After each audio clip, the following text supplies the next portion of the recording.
लग्नानंतर होईलच प्रेम मालिकेच्या आजच्या भागामध्ये आपण पाहत आहोत। आता गुरुजी खूप काही गोष्टी काव्या आणि अनिशा समोर बोलून गेलेले असतात, त्यामुळे अनिशा खूप घाबरलेली असते। ती म्हणते काव्याला, काव्या हे काय आहे यार, ते गुरुजी एवढे डेडली बोलून गेले की काही समजलंच नाही। म्हणजे खरंच त्या ज्या गोष्टी आहेत त्या खरंच सत्यात उतरू शकतात का? तेव्हाच काव्याला आठवतं की जे आपल्या सटवाईनी आपल्या नशिबात लिहून ठेवलेलं असतं ते नक्कीच होतं। आणि तेव्हा काव्या तिला म्हणते, हो होऊ शकतं। काय तू सुद्धा असंच म्हणतेस? म्हणजे हो, जे आपल्या नशिबात लिहून ठेवलेलं आहे ते होऊ शकतं आणि कुठलं तरी संकट येण्याचं अगदी चान्सेस काही कमी नाहीयेत। गुरुजी बोलतात ते अगदी सत्य आहे, असं सुद्धा आता इकडे काव्या अनिशाला सांगत असते। तेव्हाच अनिशा खूपच जास्त घाबरते आणि म्हणते, अगं का हे काव्या, मी किती घाबरले, मला तर खूप भीती वाटते बाबा, खूपच हे डेंजरस आहे। तेव्हाच काव्या म्हणते, अगं एवढी कशाला घाबरतेस? चिल, एवढं काही घाबरण्यासारखं नाहीये। हे बघ, ते असंच घाबरवतात सगळ्यांना, तू नको काळजी करूस, नको एवढी घाबरूस। बरं तुझा फोन दे ना मला, ताईला मला एक फोन करायचा आहे, माझा फोन घरीच विसरलाय। अगं काय सांगू तुला, माझा फोन ना स्विच ऑफ झालाय आणि मी चार्जिंगला लावत होते लायब्ररीमध्ये, पण तिथल्या लाईट्स एवढ्या ऑन ऑफ होत होत्या ना, त्यामुळे मला काही कळलंच नाहीये। तेव्हाच काव्या म्हणते, मग ऐक ना, आपण तिकडे नको लायब्ररीमध्ये जायला, आपण ना इकडेच कुठेतरी बसूयात। तर आपण पाहतो की इकडे आता गुरुजी हे सगळं ऐकत असतात आणि म्हणत असतात, ज्या गोष्टी होणार आहेत त्या तर होणारच आहेत, हा देवाचा संकेत आहे। जे नशिबाचे भोग आहेत ते एकाला नाही तर दोघाला सुद्धा भोगावे लागणार आहेत, असंच ते देवाकडे हात जोडत असतात। तर आपण पाहतो की जो पार्थ आहे तो रस्त्यावर आता काव्याचा फोटो दाखवून सगळ्यांकडे चौकशी करत असतो, तुम्ही ह्या मुलीला कुठे पाहिलेत का म्हणून। आणि असं विचारल्यानंतर त्याला काव्याबरोबर घालवलेले ते क्षण आठवतात, कशा पद्धतीने जेव्हा पार्थ म्हटला होता, ही नाडी जोपर्यंत चालू आहे तोपर्यंतच हे घड्याळ चालू राहील, जेव्हा बंद पडेल तेव्हा मात्र तेव्हाच नाडी बंद पडेल, तेव्हा हे घड्याळ सुद्धा बंद पडलेलं असेल। तेव्हा काव्याने त्याच्या तोंडावर हात ठेवलेला होता आणि इथे पार्थने आणि काव्याने एकमेकांबरोबर काही क्षण घालवलेले होते ते आज इथे पार्थला आठवत असतात। आणि त्यामुळेच कुठे गेले असतील काव्या, फोन सुद्धा माझ्याकडेच आहे, घरीच विसरून गेल्यात, अनिशाचा पण फोन लागत नाहीये, कुठे शोधू मी त्यांना, असा पार्थ इथे विचार करत असतो। पण प्रेक्षकांनो, साहजिकच छोटी गोष्ट आहे ना, ती दुसरीकडे कुठे जाणार आहे, कमीत कमी ह्याने इकडे क्लासमध्ये तरी किंवा लायब्ररी मध्ये तरी जाऊन पाहायला हवं होतं ना, तसं नाही। आणि हा बिचारा इकडे रस्त्यावर शोधलेला असं दाखवत आहेत बघा ना। तर इकडे एक दादा बसलेले असतात आणि त्यांना पार्थने काव्याचा फोटो दाखवलेला असतो आणि विचारत असतो। तेवढ्यातच एक ताई सुद्धा तिथून जातात आणि त्यांना सुद्धा पार्थ आता विचारतो की तुम्ही यांना पाहिलेत का म्हणून, पण येणारा प्रत्येक जण म्हणत असतो, नाही आम्ही यांना नाही पाहिले। आता इकडे पार्थ विचार करतो, काय करू, कुठे शोधू काव्याला, कुठे गेले असतील काव्या, काव्या तुम्ही मला सापडायला हव्यात वगैरे वगैरे, ह्या सगळ्या गोष्टी आता इकडे पार्थ बोलत असतो। तर आपण पाहतो की आता इकडे वसुरम्या कॅफेत बसलेले असतात आणि तिथे भास्करराव आलेले असतात। आता लगेच रम्या म्हणते, पण भास्कर काका तुम्ही आणि इकडे वसू म्हणजे आई हे दोघे जण कसे भेटलात? म्हणजे तुम्हा दोघं एकमेकांनी हे कधी भेटलात आणि कधी हा मिळून प्लॅन केला, मला काही कळलंच नाहीये, म्हणजे मला हे सगळं सविस्तर ऐकायचं आहे। तेव्हाच वसू म्हणत असते, हो सांगते, सगळ्या काही गोष्टी इथे मी तुला सांगते। हे बघ, जेव्हाच हे सगळ्या गोष्टी झाल्या होत्या तेव्हा भास्कर खूप एका ठिकाणी रडत बसलेला होता, तेव्हाच मी त्याच्याकडे गेले आणि त्याच्याकडे गेल्यानंतर इथे त्याला समजवण्याचा प्रयत्न केला, तेव्हा इकडे त्याचे अश्रू जे आहे ते पुसण्याचा मी प्रयत्न केला आणि तेव्हा इकडे तो म्हणत मी त्याला म्हटलं, म्हणजेच आता वसू आणि ते भास्करचा सीन आहे बरं का। इथे काय आहे तर आता वसू जी आहे ती इकडे भास्करला भेटायला गेलेली असते, भूतकाळातली गोष्ट आहे ही। आणि तेव्हाच इकडे आता ती म्हणत असते, खरं सांगू का, इथे माझ्या मुलीच्या आणि तुझ्या मुलीला हे जबाबदार कोण आहे दुसरं तर फक्त आणि फक्त ती नंदिनी आहे। नंदिनीमुळे ह्या सगळ्या गोष्टी झाल्या। माझ्या रम्याने तर इथे झोपेच्या गोळ्या सुद्धा खाल्ल्या, पण तरी सुद्धा त्या चिकट नंदिनीने अजिबात माघार घेतली नाहीये बघ भास्कर। पण तुला एक गोष्ट सांगू का, मला तर आता असं वाटतं या क्षणाला की तिला चांगलीच अद्दल शिकवायला पाहिजे, चांगलाच धडा आपण तिला इथे शिकवायला पाहिजे, असं सुद्धा आता इकडे ती बोलत असते। तेव्हाच इकडे भास्कर म्हणतात म्हणजे नेमकं काय करायचं आहे. आणि तेव्हाच वसू म्हणते काय करायचं आहे ते तर आपण ठरवूयाच, कारण इथे माझी रम्या आणि तुझी शनया या दोघींचं दुःख काही वेगळं नाहीये. तेव्हा तो कसं म्हणतो की पण नंदिनीचं कुठे पार्थ बरोबर लग्न झालंय. तेव्हाच रम्या म्हणते पण लग्न झालं नाहीये, पण सगळ्यात महत्त्वाची गोष्ट म्हणजे की तुला एक कळतीये का की लग्न न होऊ देण्यासाठी मी किती काय काय केलं, पण त्या पोरीनं माघार घेतली नाहीच ना. मग ह्या सगळ्या गोष्टीला तीच जबाबदार आहे. जर तू माझ्यासोबत असशील तर आपण नंदिनीला चांगलाच धडा शिकवू आणि मी तर शिकवणारच आहे. तू आहेस का नाही माझ्यासोबत. तेव्हा भास्कर मात्र काहीच बोलत नसतो. तेव्हा आता इकडे वसू उठून जायला लागते आणि तेव्हाच भास्कर तिथे थांबतो आणि भास्कर तिथे थांबल्याबरोबर आता दोघं एकमेकांसोबत डील करतात, हात मिळवणी करतात. आणि हात मिळवणी केल्यानंतर इकडे आता ती म्हणत असते आता काही जरी झालं ना तरी सुद्धा त्या हिला म्हणजेच की नंदिनीला चांगलाच धडा शिकवायचा आणि चांगलीच जन्माची अद्दल तिला घडवायची, असं ती इथे हे सगळं काही रम्याला सांगत असते. आणि तेव्हाच रम्या इथे म्हणते मग मला एक गोष्ट सांग की हे सगळं तुम्ही प्लॅन कसा काय कधी केलं हे सगळं. तेव्हाच इथे वसू म्हणत असते मग तिथून पुढे खऱ्या प्लॅनला इथे सुरुवात झाली. आणि तेव्हा रम्या म्हणते मग ती सुरुवात कशी झाली. तेव्हाच इकडे भास्कर म्हणत असतो हो तिथून पुढेच खरी सुरुवात झाली ना. मग तिथून पुढे आम्ही भेटलो आणि तिथून पुढे भेटल्यानंतर इथे नंदिनीला ह्या सगळ्या गोष्टी तिच्या पत्त्यावर पडल्या. पण ते कसं अगं आपण जेव्हा घरामध्ये होतो तेव्हा आपण इकडे जीवाला काय म्हटलो तिथूनच सगळी सुरुवात झाली. तो रिकामटेकडा आहे वगैरे वगैरे आणि हे सगळं आम्ही नाही केलेलं आहे. पण नंदिनीला आता जीवामुळे ह्या सगळ्या गोष्टी इथे सहन कराव्या लागणार आहेत, सगळ्या गोष्टी इथे भोगाव्या लागणार आहेत असं सुद्धा इथे वसू बोलत असते. आणि जेव्हा आपण इथे जो जीवा आहे जीवाला जेव्हा आपण बोललो की इथे तू रिकामटेकडा आहेस, कुठल्याच कामाचा वगैरे नाहीस, तेव्हाच मात्र इथे त्या गोष्टीला सुरुवात झाली.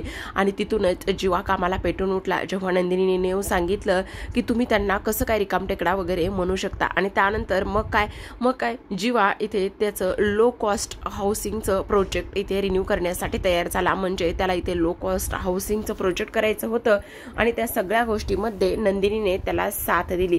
आणि तेच ह्या सगळ्या गोष्टी तो इथे शोधत होता. आता उद्यासाठी तो वेगवेगळे डीलर किंवा वेगवेगळे जे इन्व्हेस्टर आहेत त्यांना भेटणार असतो. आणि तेव्हा इथे आम्ही मग पुन्हा एकदा तोच प्लॅन इथे केला. तो कुठे जातोय, कोणाशी बोलतोय, कुठे जाऊन भेटतोय, ह्या सगळ्या गोष्टी आम्ही इथे शोधण्याचा प्रयत्न केला. हे सगळं काही आता इकडे ती बोलत असते. आणि ह्या सगळ्या गोष्टी इथे आता तिने बोलल्यानंतर आपण पाहतो प्रेक्षकांनो की आता इकडे लगेचच भास्कर त्याला एका कॅफेमध्ये भेटला.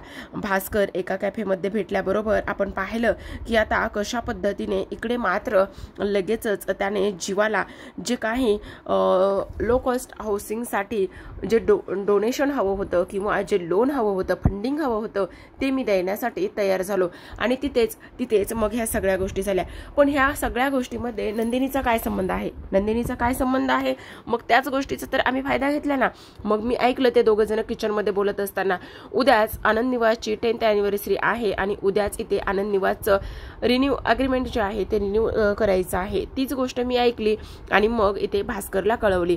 मग इथे लगेचच जीवाने इथे ते जे पेपर आहेत त्यावरती सही केली. अगं पण जीवाने त्या पेपरवर सही कशी केली, कारण ते जीवाला माहीतच नव्हतं की इथे. आणि मग काय भास्करने त्याला गाठलं आणि त्याला गाठल्यानंतर ते सगळं काही त्याने केलं. पण मला एक गोष्ट सांग, आनंद निवास ही जागा त्याला माहिती नव्हती का. म्हणजे इथे तो त्याचं लो कॉस्ट हाऊसिंगचं जे प्रोजेक्ट आहे तो त्या जागेवरती करणार आहे ही गोष्ट मात्र त्याला माहिती नव्हती का. आणि तेव्हाच आता भास्कर म्हणत असतो माहिती नव्हती. अगं तुला काय सांगू, इथे मी त्याला एवढं शब्दात आणि एवढं कामामध्ये व्यस्त ठेवलं की काही विचारू नकोस. आणि त्यामुळे त्याला तिथे आनंद निवासला जाण्यासाठी वेळच नाही मिळाला. तर आपण पाहतो की नंदिनी आणि आता जीवा इथे घरी आलेले असतात. नंदिनी जीवा इथे आता घरी आल्यानंतर इकडे लगेचच आता जीवा नंदिनीला म्हणत असतो नंदिनी प्लीज माझं ऐकून तरी घे. पण नंदिनी मात्र जीवावर खूप जोरात ओरडलेली असते. प्लीज आता मला तुमच्याशी काहीच बोलायचं नाहीये. तेवढ्यातच आपण पाहतो की इकडे आता लगेचच मानिनी आलेली असते. मानिनी म्हणते का काय झालेलं आहे. तेव्हा नंदिनी डोळ्यातलं पाणी पुसते आणि इकडे मानिनीकडे पाहत असते. अगं नंदिनी, काय झालेलं आहे, एवढी का ओरडली आहेस तू? तेव्हाच नंदिनी म्हणते, नाही आई काही नाहीये, बस असंच. अगं नाही कसं, आता तू जीवावर किती ओरडली आहेस, त्याचं काय आहे ना, इथे बघा ना, उगाचच मागे पुढे करतायत म्हणून ओरडले. अगं हो, पण ठीक आहे ना, मग एवढं ओरडायची काही गरज नाहीये. आणि तेव्हा इकडे नंदिनीचा हा अवतार आणि हे सगळं पाहून मानिनीला थोडंसं खरं तर टेन्शनच आलेलं असतं. आणि मानिनीला एवढ्या सगळ्या गोष्टीचं टेन्शन आल्यानंतर आता नंदिनी रडायला लागलेली असते. हाच इकडे ती जीवाच्या हातामध्ये असलेलं ते जे काही प्रोजेक्ट आहे ते प्रोजेक्ट इथे ती पाहते आणि तेव्हा म्हणत असते, अरे हे सगळं काय आहे, म्हणजे हे प्रोजेक्ट कोणाचं आहे? आणि तेव्हाच इकडे लगेचच जीवा म्हणत असतो, हे जे काही प्रोजेक्ट आहे ना, हे मी मॉडेल बनवलं होतं आनंद निवासचं आणि तेच हे मॉडेल आहे, असं इथे आता तो बोलत असतो. अच्छा, मग हे तुटलंय कसं? तेव्हा आता काय सांगायचं कसं तुटले असा विचार त्यांच्या मनामध्ये येत असतो. आणि कसं तुटलं, काय तुटलं, ह्या सगळ्या गोष्टी इथे तो सांगण्याचा प्रयत्न करतो. पण नंदिनी मात्र मध्येच लगे बोलत असते. ती म्हणते, त्याचं काय झालं ना आई, की हे खरं तर ना इथे माझ्याकडूनच तुटलेलं आहे, माझा चुकून ह्याला धक्का लागला आणि ते खाली पडलं. अच्छा असं आहे, तर मग ठीक आहे ना, नको काळजी करूस एवढी, असं सुद्धा आता इकडे ते बोलत असतात. तर आपण पाहतो इकडे आता दुसऱ्या बाजूला इकडे जी काही रम्या आहे ती म्हणत असते, म्हणजे मला एक गोष्ट सांगा, इकडे जी काही आनंद निवासची प्रॉपर्टी आहे ती आनंद निवासची प्रॉपर्टी इकडे नंदिनीने पाहिलीच, जीवाने पाहिलीच नाहीये. आणि तेव्हा इकडे भास्कर म्हणतात, तीच तर खरी गंमत आहे, त्याने ती प्रॉपर्टी पाहिलीच नाहीये आणि त्याने ती प्रॉपर्टी न पाहताच इकडे आता ह्या सगळ्या गोष्टी इथे त्याने केलेल्या आहेत. म्हणजेच इथे त्याने फक्त आणि फक्त इथे न पाहताच त्या प्रॉपर्टीचा पेपरवरती सह्या केलेल्या आहेत. त्याचमुळे तो पेपर जो आहे, पण मला एक गोष्ट सांगा भास्कर काका, त्या पेपरवरती सह्या करताना त्याने ते वाचलं नव्हतं का? तेव्हाच इकडे भास्कर म्हणत असतात, अरे तीच तर खरी गंमत आहे, त्या गोष्टीमध्ये जो काही पेपर होता, म्हणजे त्या पेपरमध्ये मी एक पेपर असा व्यवस्थित ठेवला होता की त्या जीवाला ते समजलंच नाही की त्याने कुठल्या आणि कशा पेपरवरती सह्या केलेल्या आहेत म्हणून. आणि तेव्हाच इकडे रम्या हसायला लागत असते आणि त्यामुळेच आता भास्कर म्हणत असतात, आता खरी मजा आणि खरी गंमत येणार आहे, समजलं तुला, असं सुद्धा आता इकडे ते बोलत असतात.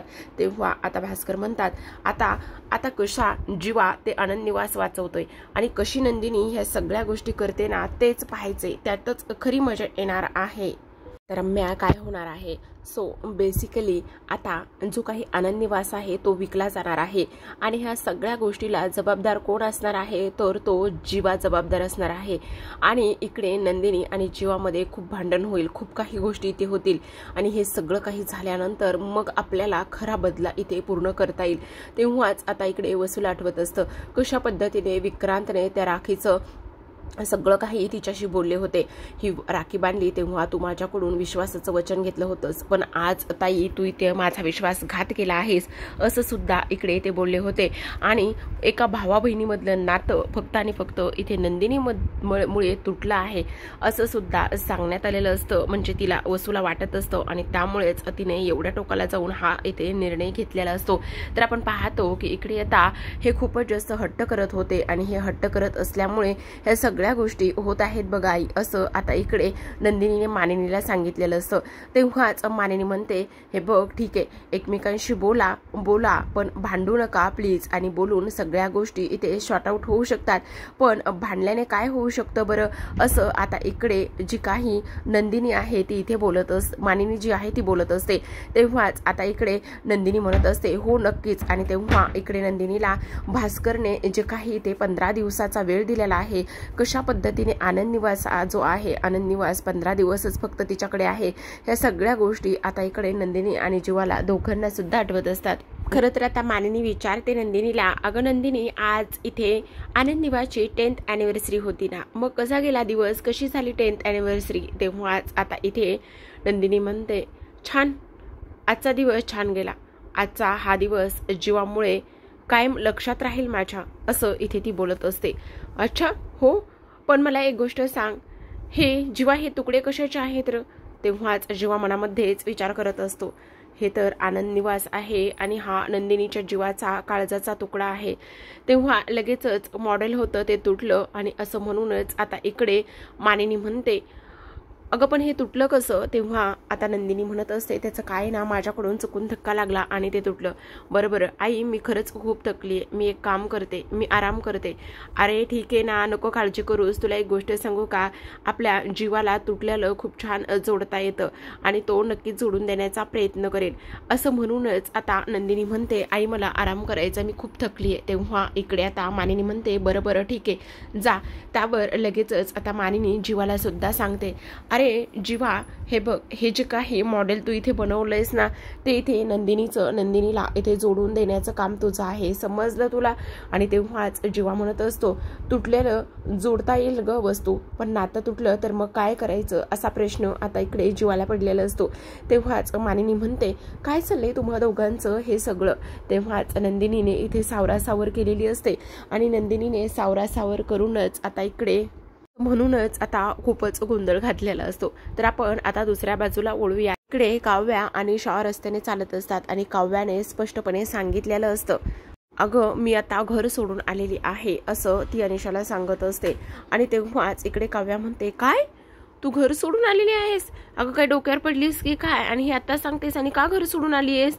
आणि तू तर येणार नव्हतीस ना घर सोडून, मग अशी अचानकच का बरं घर सोडून आलेली आहेस? आणि तू इकडे लगेचच हार मानलेली आहेस, असं कसं वागू शकतेस तू? तेव्हा काव्या म्हणते, काय करू, इथे मी ना आता हारलेली आहे, कारण इकडे मानिनी काकू जिंकलेल्या आहेत आणि मी हारलेली आहे. म्हणजे तू घर सोडून आलीस, VDS का? तुला काव्या माहिती का, मला तर असं वाटतंय तू सगळं काही इथे सांगून टाक सगळ्यांना. आणि तेव्हाच काव्या म्हणते, अगं VDS का निशा तू? नाही, मी असं काही करू शकत नाही, या सगळ्या गोष्टी मी सांगू शकत.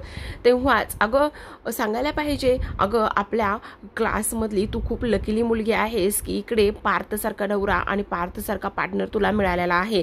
तेव्हाच इकडे आता ती म्हणत असते, अगं पण तुला माहिती ना, त्या क्लासमध्ये मी एवढी मोठी लकीली मुलगी नाहीये आणि त्याचबरोबर एवढी बॅडली सुद्धा मीच मुलगी आहे की इकडे माझ्या आयुष्यामध्ये, माझ्या लाईफमध्ये किती कॉम्प्लिकेशन्स आहेत हे तुला माहिती आहे ना?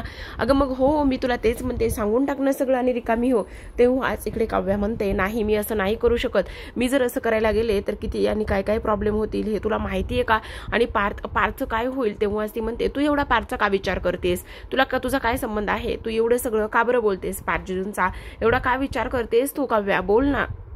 मला एक गोष्ट सांग, जर पार्थला ह्या सगळ्या गोष्टी समजल्या आणि पार्थला काही झालंच तर तुला काय एवढा फरक पडतोय काव्या? बोल ना काव्या, अगं बोल.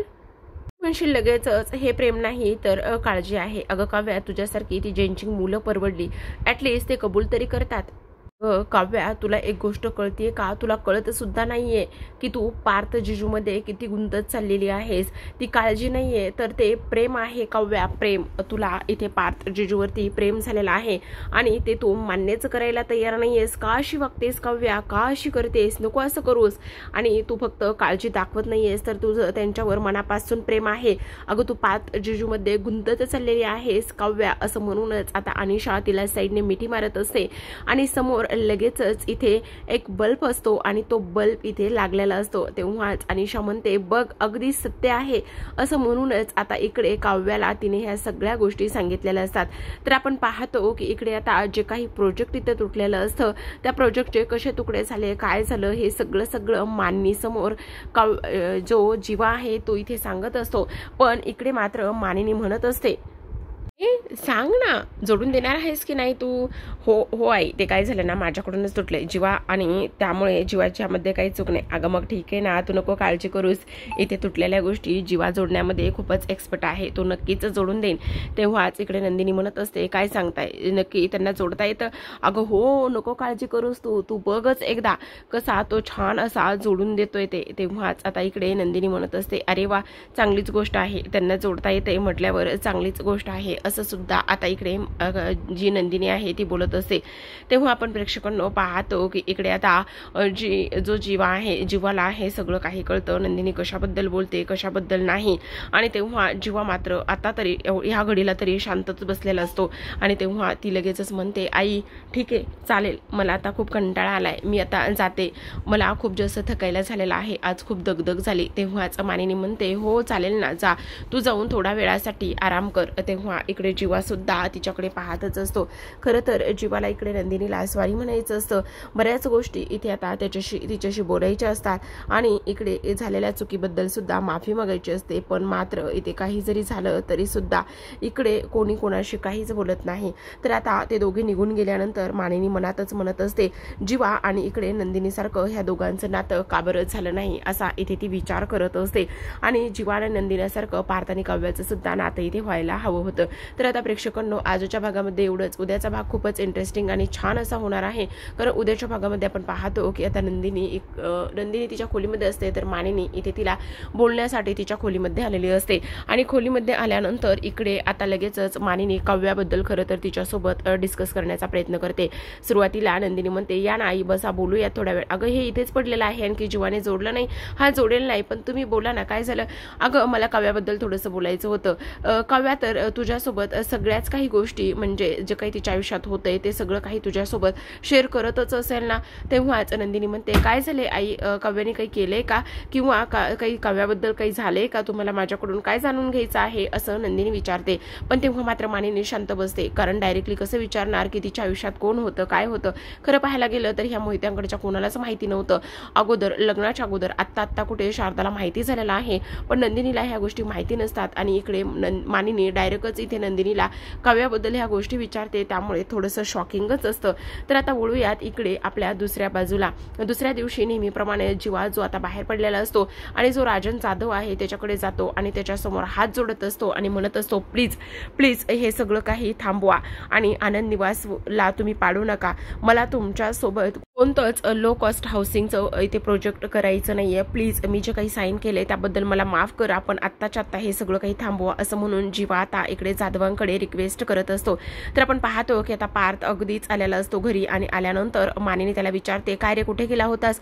काव्याला शोधायला गेला होतास ना? तेव्हाच पार्थ म्हणतो, मी खूप ठिकाणी काव्याला शोधलं पण काव्या मात्र मला कुठेच सापडल्या नाहीत असं आता पार्थकडून मानिनीला समजलेलं असतं. तर प्रेक्षकांनो, अशा म्हणून डेली मालिकांचे अपडेट्स पाहायचे असतील, जाणून घ्यायचे असतील तर चॅनलला नक्की सबस्क्राईब करा. भेटूयात उद्याच्या भागामध्ये. तोपर्यंत पाहत रहा लग्नानंतर होईलच प्रेम या मालिकेचे छान छान रिव्ह्यू.